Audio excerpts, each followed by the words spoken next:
Bonjour mes petits démons, éteignez la lumière, mettez-vous sous la couette, mettez une petite musique d'ambiance terrifiante, tout en savourant un petit chocolat chaud. Aujourd'hui, on va s'intéresser à plusieurs tueurs en série au Japon. Je n'ai jamais eu de fascination pour les meurtriers et tueurs en série. Je n'arrivais pas à comprendre comment on pouvait ôter la vie de quelqu'un, surtout de ses propres mains. Mais je présume un petit peu comme tout le monde, cela ne m'empêchait pas d'aimer les thrillers ou les documentaires sur le sujet. Si je connais les serial killers les plus connus comme Jack l'Éventreur ou Ted Bundy, ceux du Japon m'étaient plus ou moins inconnus. À part bien sûr l'histoire de Tsutomu Miyazaki dont je parle dans une précédente vidéo. Il faut dire aussi que l'image du Japon vue par l'Occident est celui d'un pays sans crime, sans violence et donc sans meurtre. Or, pourtant, le pays a connu son lot de détraqués et de déséquilibrés qui l'ont attaqué tout au long de son histoire. Nous allons donc voir l'histoire de ces serial killers au Japon. Sur mes recherches, j'ai pu constater 3 types de profils pour tuer son prochain en masse. Bien entendu, cela ne correspond pas à tous les meurtriers en série au Japon, mais c'est 3 types de profils que je voulais m'attarder dessus. Et pour débuter cette liste de meurtriers en série, honneur à la seule dame de la liste, Chisako Kakei, plus communément connue sous le nom de la Veuve Noire. Vous comprenez aisément, via son surnom, donc de Veuve Noire, que Chisako est connue pour avoir tué ses maris. C'est au cours de l'autopsie de son 4e mari, Isao Kakei, que le poteau rose va se faire. La police trouvera des traces d'empoisonnement au cyanure dans son corps. Ce qui alertera encore plus les enquêteurs, c'est d'avoir vu justement les morts suspectes de 2 de ses ex-maris de la même façon.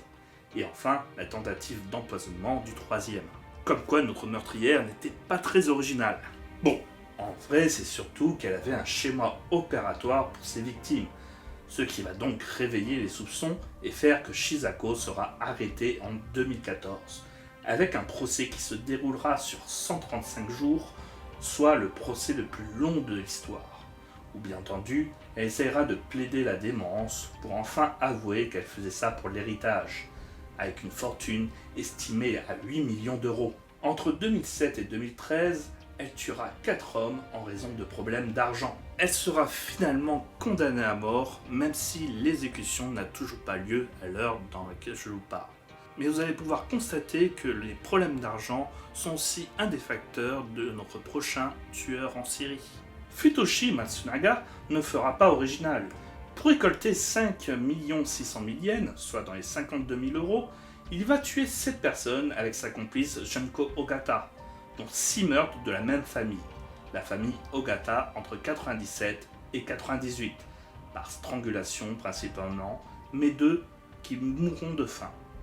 Il aura fallu le kidnapping de Kumio Toraya et de sa fille, dont la dernière arrivera à s'enfuir, pour l'arrêter en 2002 et le condamner à mort en 2007. Et travaux forcés à perpétuité pour sa complice. Une autre misère, celle sexuelle, sera responsable des 2 prochains meurtriers en série que je vais vous présenter. Hiroshi Mae, désolé de la prononciation du nom que j'écorche certainement, aura tué 3 personnes en 2005. Fan de romans policiers, il trouve un plaisir à regarder les personnes asphyxiées. Alors si comme moi vous ne savez pas que cette pathologie existe, elle a même un nom, Hiroshi était paraphilien. Il avait aussi un autre fétichisme sexuel pour les chaussettes blanches. C'est si japonais. Et c'est donc naturellement qu'il va tenter de tuer une camarade de classe qui portait des chaussettes blanches en 1988 à l'université, ou encore d'attaquer un collègue de son bureau de poste dans lequel il travaillait en 1995 avec un pistolet anesthésique. Libéré en 2001, il attaquera des piétons pour les asphyxier et tenter donc d'assouvir ses pulsions. Mais chaque fois, il échouera à tuer la personne et fera des allers-retours en prison. C'est alors que notre tueur, âgé de 37 ans, va commencer en 2005 à essayer de trouver ses victimes avec un nouvel outil assez récent qu'est l'Internet. La raison pour laquelle sa série de meurtres sera appelée au Japon Affaire du meurtre du site internet de suicide, soit en japonais Jisatsu Seito Satsuchi Jiken, c'est qu'il va utiliser Internet pour passer des annonces pour proposer de se suicider avec lui. Sa première victime de 25 ans sera asphyxiée par du monoxyde de carbone dans une voiture. Le deuxième meurtre sera sur une victime âgée de 14 ans où il téléphonera au père de la victime pour faire croire à un enlèvement. Et enfin le troisième, un étudiant de 21 ans. Pour les 3 personnes, l'opération sera de les ligoter, de l'étouffer et la maintenir éveillée jusqu'à la mort. Autant dire, les victimes connaîtront une immense souffrance avant de succomber. Il sera heureusement arrêté le 5 août 2005, soit 3 mois après sa dernière victime, sera condamné à la peine de mort en 2007 et elle sera exécutée en 2009. Le prochain meurtrier en série est un petit peu chaud. Cela s'est passé entre 1906 et 1924. Il y a donc très peu d'images d'archives, et heureusement. Mais si vous êtes sensible sur certains sujets, je vous recommande de ne pas poursuivre la vidéo pour ce meurtrier. Je mettrai un timecode pour vous dire à quel moment passer pour la suite. Satoru Fukage était un tueur en série, mais aussi un violeur. Auteur de 7 meurtres d'adolescentes, il aura assassiné sa première fille en 1906 et 6 autres en 1923 et 1924. Selon des théories, il aurait violé au moins 93 femmes. D'autres racontent même une centaine de femmes qui seraient concernées. Né en 1889, il aura dès 11 ans sa première relation sexuelle avec une fille de 17 ans, chose qui lui fera perdre de son travail. C'est surtout à 17 ans qu'il commencera ses viols en couchant avec une femme de 54 ans, mais en violant sa fille de 11 ans derrière et d'autres filles du voisinage. Il continuera ses méfaits avec son premier meurtre le 24 septembre 1906, en violant et assassinant une fille de 11 ans. Il sera arrêté et relâché une première fois car mineur. Autre fait complètement incompréhensible, il aura été arrêté en 1923 pour avoir molesté une fille de 4 ans, mais sera relâché tout de suite après. Mais c'est après cette histoire qu'il violera et tuera 6 filles âgées de 11 à 16 ans. Arrêté en 1924, il reconnaîtra 13 meurtres avant de revenir au nombre de 6 filles uniquement. Il a été condamné en 1925 à la peine de mort et sera pendu en 1926. Il est difficile de ne pas accuser cet homme de lâche vu qu'il ne s'attaquait qu'à des jeunes filles, mais ce qui suit dans mes recherches m'a laissé un peu perplexe. Il semblerait que cet homme a assisté paisiblement à la mort lorsqu'il a été exécuté, à contrario d'autres prisonniers à l'époque. Pire encore, il a écrit un livre qui s'intitule La rue, où il recommande aux parents de faire attention à leurs enfants. Malgré donc l'atrocité de l'affaire et tous les actes qu'il a pu perpétrer, cet homme semblait conscient des actes de cruauté qu'il a provoqués et créés.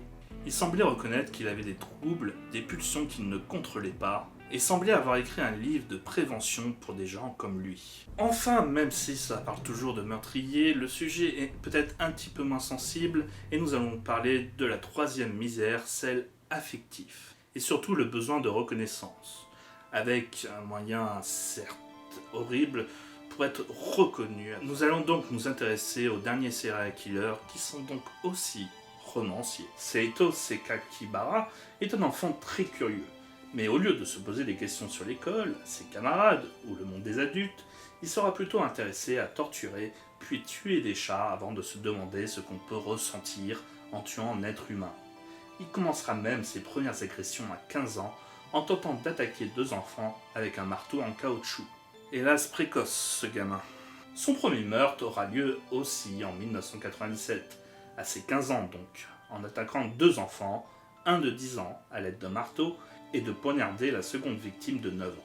Le plus horrible étant que Ayaka Yamashita, l'enfant de 10 ans, ne mourra pas directement du coup de marteau, mais plus tard à l'hôpital dû au traumatisme crânien. Il continuera alors avec le meurtre d'un autre petit garçon, jeune âgé de 11 ans, souffrant d'un léger retard mental, en l'étranglant. Plus sordide encore, la tête coupée du petit John se trouvera devant le portail de l'école primaire avec une note indiquant que ce n'est que le commencement et qu'il commettra d'autres meurtres tant il en éprouve du plaisir. Heureusement, il sera arrêté quelques mois plus tard, mais de par son statut de mineur, il échappera à la mort, mais sera condamné à 7 ans dans un centre d'éducation juvénile et sera libéré le 1er janvier 2005. Selon son évaluation psychiatrique, on lui connaîtra un QI moyen et peu de troubles du comportement. On pronostiquera ses actes à du sadisme combiné à des instincts de pulsion sexuelle immatures. Mais surtout, vu qu'il fera une biographie de sa vie et qu'il mettra en scène le meurtre de John, je pense surtout à un besoin d'attention combiné à un manque d'affection. D'ailleurs, dans un sens, pour le second meurtrier que je vais vous présenter, c'est encore pire puisqu'il écrira une tonne d'œuvres en prison. Nous allons vous parler de Norio Nagayama, tueur en série, mais aussi romancier donc. Abandonné par ses parents dès 5 ans, les autorités locales les renverront à leur mère jusqu'à la fin du collège. Décidant de déménager à Tokyo en 1965, à ses 16 ans, il commencera ses premiers meurtres 3 ans plus tard, à 19 ans, en tuant 4 personnes au pistolet pour leur dérober 420 yens, soit 150 €. Il sera condamné à mort en 1979, mais la peine sera réduite en 1981 à la prison à vie, avant d'être de nouveau rétropédalé en 1990 avec de nouveau une condamnation à mort. Sa punition sera exécutée en 1997. Entre-temps, notre tueur en série ne va pas chômer et va écrire de 1971 à 1997 9 romans dont certains seront récompensés avant d'être rejetés par l'Association des auteurs du Japon à cause de sa condamnation. Il rejoindra même l'honneur suprême d'avoir un film inspiré de son histoire en 1969, intitulé Aka Serial Killer par Masao Adachi. Voilà une liste affolante de meurtriers, même si j'en ai laissé quelques-uns sur le côté, tellement il y a foison pas mal de meurtriers en série au Japon. Même si parfois effroyable, cela me semble moins gratuit et moins violent que certains meurtres en série aux USA par exemple. Ce n'est que mes théories, mais je pense que l'esprit japonais qui refuse que tu t'enfonces dans tes individualités et tes perversions, qui génèrent parfois donc des frustrations fortes, exploseront aux yeux d'affaires sordides, mais heureusement plus rares. Peut-être aussi la peine de mort très effrayante aux yeux des gens. Dans une justice plus laxiste comme la nôtre, ce serait à même peut-être de provoquer plus de morts gratuitement. Enfin, ce n'est qu'un avis personnel, mais je reconnais une seule chose, faites attention à vous lorsque vous sortez, on ne sait jamais sur qui on peut tomber. Merci à vous de m'avoir écouté, j'espère donc à une prochaine. N'oubliez pas de vous abonner, de liker, bien entendu de partager en masse cette vidéo et de la regarder jusqu'au bout. Je vous remercie en tout cas d'être là et je vous dis à une prochaine. Bordel, bordel, bordel! C'est quoi cette conclusion à chier? J'ai même pas réussi à ressentir ce que peut ressentir un meurtrier. Il n'y a aucune sincérité dans ce que je dis. Aucun sentiment, rien. Comment faire pour que ça soit plus réel? Je sais comment.